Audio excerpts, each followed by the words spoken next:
afternoon! Welcome to my vlog!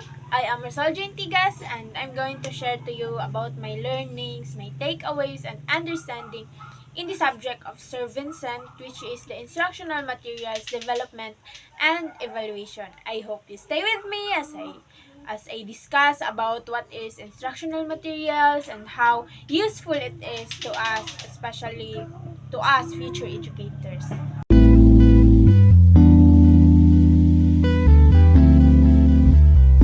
So now let's talk about instructional materials. So what is instructional materials, by the way? Instructional materials is also known as teaching and learning materials. So it helps teachers when they're discussing to the students. It helps teachers bridge the gap between the student and the teacher in terms of the content that the teachers is discussing to the students. So instructional materials also support learning and aid a learner in concretizing a learning experience. So it helps a learner visualize what they have learned, or like it helps the learner understand the topics better. So it also make learning more exciting, interesting, and interactive, especially that instructional materials comes in many forms and in it is being used in many ways. So there are learners who prefers different learning styles, and learners vary to each other. So instructional materials help them understand the topic, get the idea that the teacher is discussing, and it also helps the teacher to to easily teach the students. So instructional materials also achieve desired learning objectives. So through instructional materials, teachers learning objectives, especially that we are putting objectives.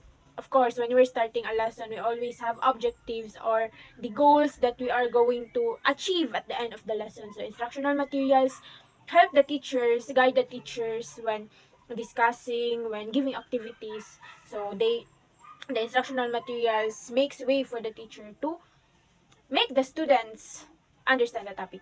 And lastly, facilitate the teaching and learning process. So sometimes, especially that instructional materials comes in many ways. Sometimes teachers just provide an instructional materials, give it to the students, and the students will be given a their own chance to self study the instructional materials.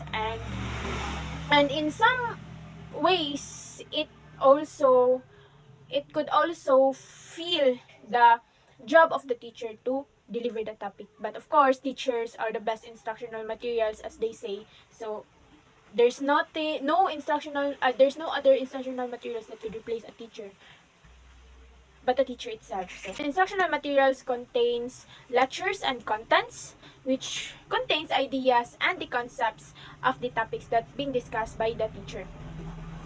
So yeah, so instructional materials also have as I have said a while ago, it comes in many styles. So the examples of instructional materials are the audio instructional materials, the visual, and the audio visual. So what is audio? What is audio instructional materials? So the audio is a learning materials, or learning materials that appeals to the auditory sense. So there are students who prefers to listen to the to music or rhythm, or listen to any tone of some sort, like podcast, like radio, broadcasting, like that. So some students learn better when they are hearing what they are trying to learn than just seeing it. So yeah. So meanwhile, the visual learning materials are those learning materials that appeals to the sight or appeal to the visual sense of the students. So most commonly, visual learning materials are seen by the students. They are provided with pictures, with graphics, with how the concepts were being categorized, like that. So most visual learners really prefer to see, and to see the topic or anything that is related to the topic for them to understand the topic being discussed. So meanwhile, audiovisual is a combination of both the auditory and the visual. They're seeing the topic, they're hearing something that is related to the topic. They're, for example, when a teacher is discussing something about arts or music, so music has composers. So they won't just settle for the idea that the composer is inclined to this type of music, or that they are known for this type of music. So they had to hear the music that the composer made, or they had to hear the rhythm, so that they can differentiate the difference between composers to composers. So that's just how audiovisual happens to audiovisual learners. So when creating an instructional materials, it has to be aligned with these three. So first is the learning objective, second is the assessment, and third are the activities. So when you're creating a learning materials or an instructional material, you had to make sure that it is aligned with the learning objective, the assessment, and the activities. Why? Because if you won't align it with it, the students will have confusion. So when your learning objective is this, for example, when your learning objective is to for students to understand the meaning of art, and then your assessment would be about music or about PE, physical health, and then your activities will be about English subject. So basically, the students will really find it confusing, and at the same time, their interests would not be piqued with that setup. So it is really important to note that when you're creating an instructional materials, it has to be aligned with the learning objective, the assessment, and the activities. What is in the learning objective should be related to the assessment given by the teacher and the activities given by the teacher. So now let's talk about contextualization in instructional materials. So contextualization is an educational process in which the topic is aligned to a particular setting or situation in the place that you are in. So contextualization is like including the present happening in your material, in the content of your discussion, to get the attention and interest of students. So it is also important that you include contextualization in your instructional material so students would understand better and relate to the discussion that you are giving to the students. So there are degrees of contextualization, the localization and indigenization. So localization is the process of relating learning content specified in the curriculum to local information and materials in the learner's community. So localization is like um, discussing to students about something that is present in the community and that they are seeing always. So when you're teaching math and you're discussing to the students about the fruits, how many fruits, or like how many apple fruits, how many orange fruits. So when you're discussing in a mountainous barangay, Sir Vincent says that if you're discussing in a mountainous barangay and you're going to talk about pears, you're going to talk about watermelons, you're going to talk about apples. So the students who's not always seeing that fruits or doesn't know the appearance of that fruits would not going to be interested with the topic that you are discussing, because they don't know what are those things that you are saying. They don't know the smell of it, the taste of it, or the appearance of it. So if you're in a mountainous barangay but you're discussing about mangoes, about guavas, that like there are 4 mangoes in the basket or 5 guavas in the table, it's like you're getting the interest of the kids because they're already always seeing mangoes, they're always seeing guavas, they're always seeing bananas in their place because it's a mountainous barangay and it is very abundant in those places. So that's how localization happens. So you have to relate to what is existing in the community at that time to make the students relate to what you are saying. So in indigenization, it was like you're discussing relating to the history of that place, or you're talking about you're including in your content about the things that is happening in that particular place that you are currently in. So for example, when you're discussing about national heroes, as Sir Vincent says, if you're going to ask the students about um do you know some heroes, can you give me an example of a hero, if you're expecting them to answer Rizal or Bonifacio, they don't know those heroes. They aren't they haven't encountered those heroes, so you should not expect them to answer those, or like you should not demand for them to answer those names. When you're talking about hero, it was like you're not just referring to the national heroes but also to the local heroes that they are always seeing in their community. Example, if you're going to explain the concept of a hero, you have to relate to the student to what the students are seeing in their daily lives. So it is that's how the concept of indigenization is. So that's all. So that's all about contextualization involving localization and indigenization. So um people are thinking, why use instructional materials and why contextualize instructional materials? It is for the reason that first, it is timely, second, it is relevant, and third, it is attention grabber. So instructional materials just have characteristics that makes the students focus on what you are discussing, and again, get the interest of the students, so they would feel so they would know how to react when you are discussing, or like they would be interested with the lessons that you are discussing. So now let's talk about differentiated instruction. So why differentiated instruction? So it is like differentiating instructions from one particular group to other particular group, or one student to other student. So it is really important that you consider differentiating your instructions when delivering a topic or when you're discussing to your students. Why? Because students have different styles of learning. So one student could be an auditory learner while the other student could be a visual learner, which is fine. They have different styles of learning, and you have to deliver instructional materials that would appeal to their styles of learning. So how to achieve differentiated um instruction? So first, you have to know what is the styles of learning of your students. You have to test them, or you have to let them undergo a test that would tell you what type of learners are they, so you would know what type of learning materials are you going to formulate. Next is instructions must be standard based contents, and next is the contents of your learning materials should interest the students, or like should attract the students interest rather. So yeah, for you to know for you to differentiate instructions. Next is you should indulge the students to various activities that would help them and train them after learning or after knowing the contents that you have discussed. You have to undergo them with assessments, and then you have to, when you already let them undergo assessments and activities, you have to evaluate them. You have to evaluate also the learning materials that you have formulated, if it is effective or not. And then after that, you have to test them again or assess them again to know what what type of learning material is really appealing to them.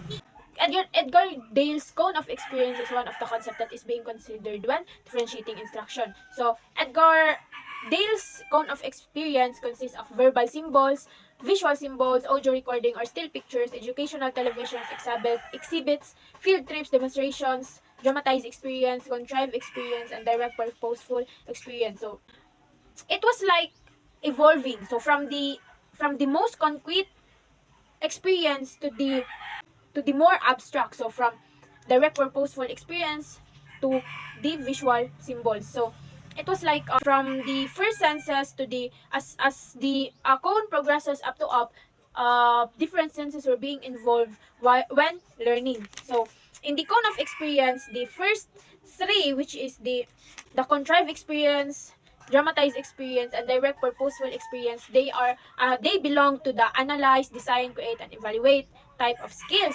Meanwhile, the field trips, exhibits, educational televisions appeals to the demonstration, apply, and practice of students. So the other five, which is the mobile pictures, audio recording or still pictures, visual symbols, and visual verbal symbols, appear to the define, describe, list, and explain. So from the most concrete, which is they have to analyze the situation, they have to think of the situation, they have to evaluate what is the situation, to demonstrating what is the situation, applying what they have analyzed, applying the situation, applying what they have thought about the situation, and then to defining what is the situation all about, describe them, and explain what is it all about. So that's uh, the Edgar Dale's cones of experience that help the teacher to balance the task to be given to students, and also the educational technology to be used in carrying out the tasks.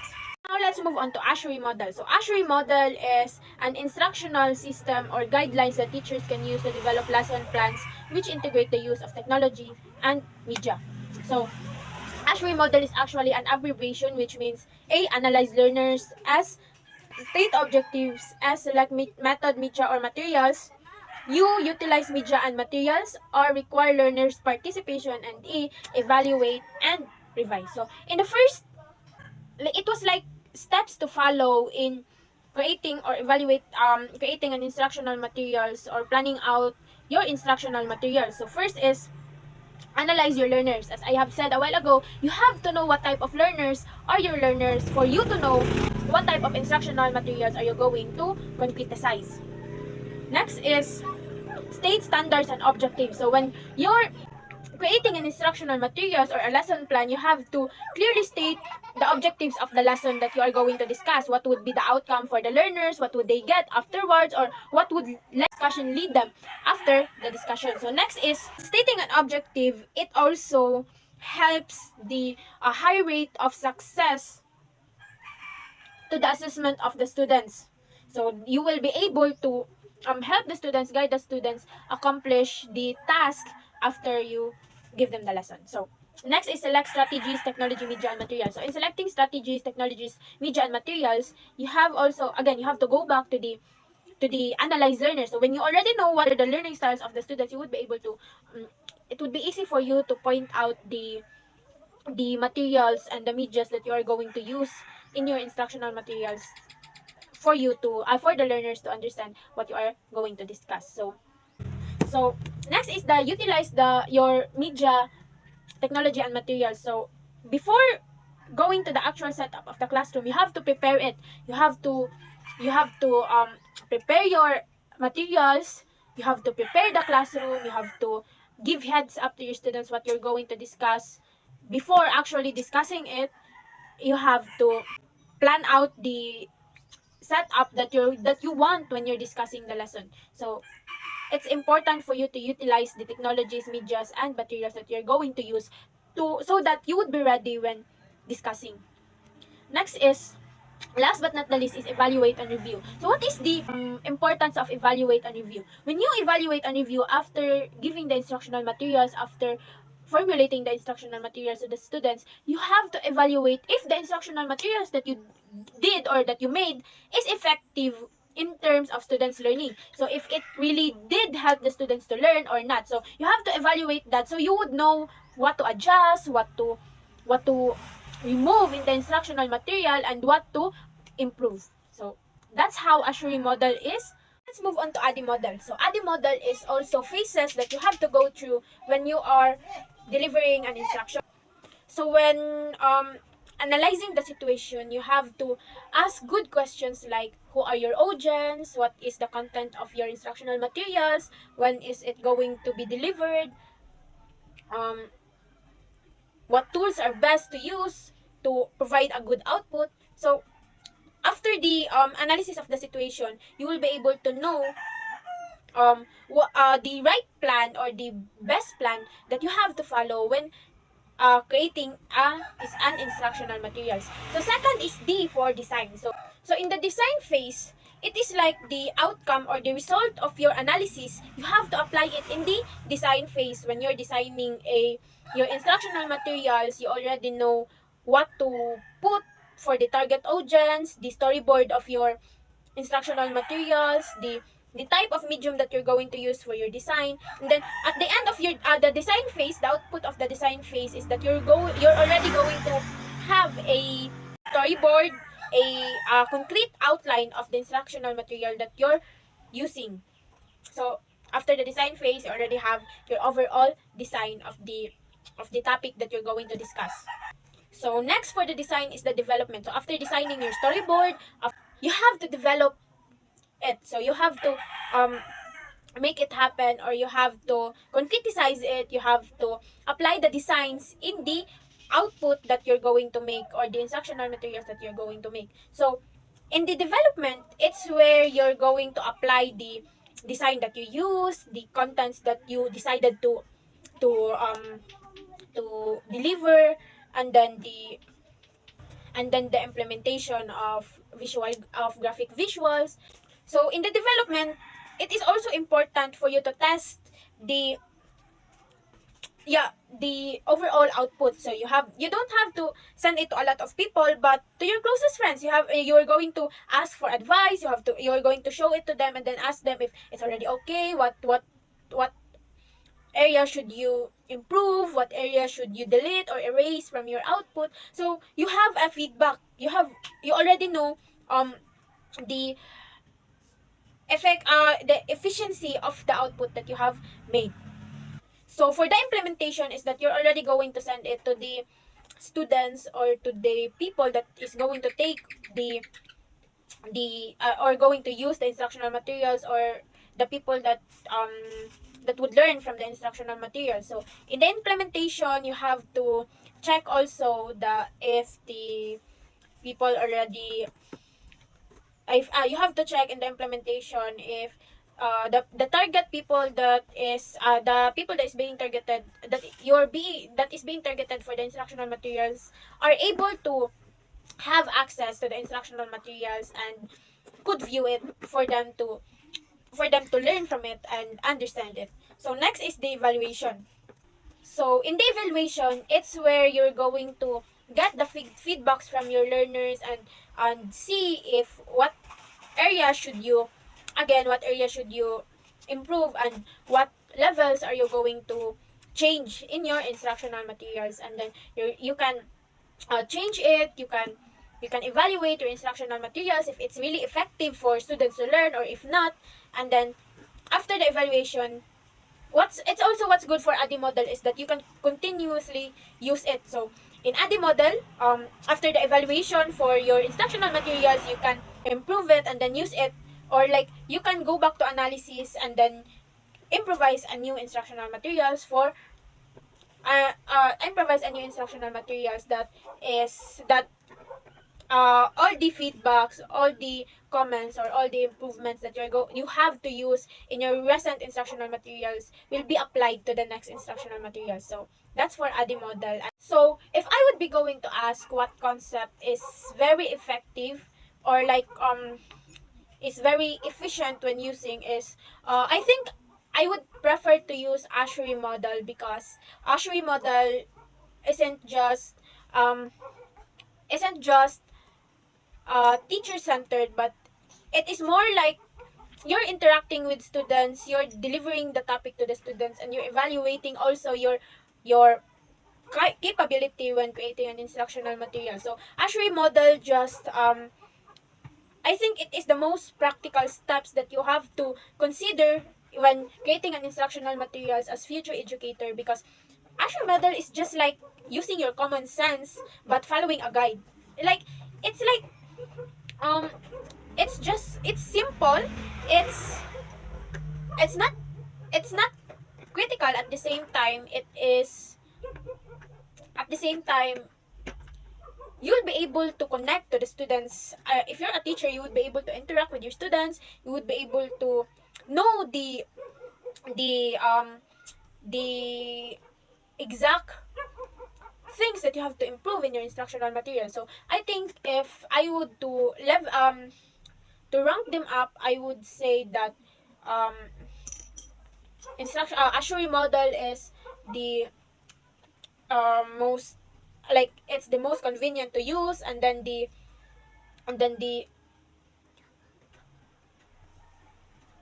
ADDIE model. So I think that's just how it appeals to me, and that's all. And thank you again. This is Rosal JT Gas. Thank you for watching my blog.